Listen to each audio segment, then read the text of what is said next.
Laidą pradėsime nuo naujos temos. Nuolat kalbame, kaip mokyti ir ugdyti vaikus, tačiau šiandien papasakosime, kaip tobulėti gali patys tėveliai, norėdami dar geriau auklėti ir suprasti savo atžalas, spręsti konfliktus ir valdyti savo emocijas.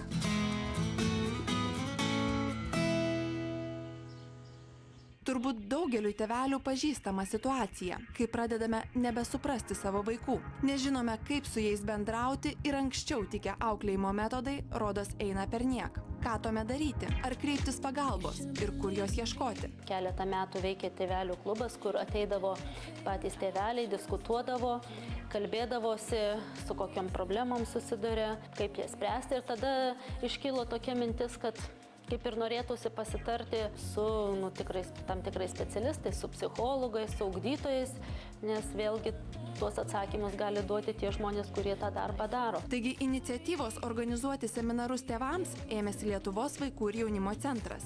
Seminarus veda patyrę psichologai ir pedagogai, kurie džiaugiasi galėdami padėti tėvams, nestokojantiems aktyvumo ir noriai diskutuojantiems jiems opiais klausimais. Pavyzdžiui, nesutariu su paaugliu, ką man daryti, kaip man elgtis. Tada lektoriai, pavyzdžiui, ir psichologai sako, tai nėra recepto vienkartinio, tai turi būti pastovus darbas.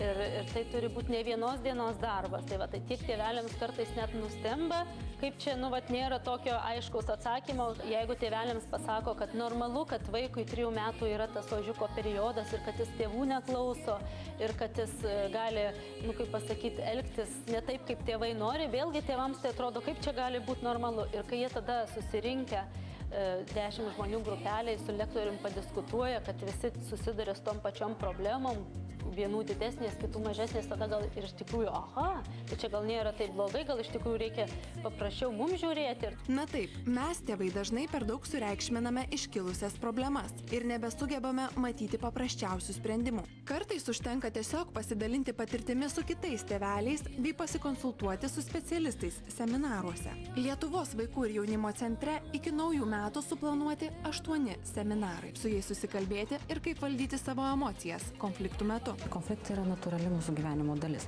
tačiau svarbu, kaip mes juos sprendžiam. Ar mes sprendžiam juos konstruktyviai ir mūsų santykiai nuo to nepablogėja, ar mes sprendžiam juos principingai, norėdami atstovėti tik tai savo poziciją, bandydami išsaugoti santykius. Šiuose seminaruose aiškinamasi, kaip išgirsti vaiką, kaip su juo kalbėtis, kad jis išgirstų tėvus, jų poziciją ir nuomonę. Tokiame seminare lankėmės ir mes. Čia turėjome galimybę ne tik pamatyti aktyvias diskusijas konfliktų su vaikais tema, bet ir pakalbinti kelias mamytes. Mama Rita teisi, nereikia delsti, tuo labiau, kai yra visos galimybės. Lietuvos vaikų ir jaunimo centre seminarai suplanuoti jau ir kitiems metams. Seminarus papildys dar kelios labai aktualios temos.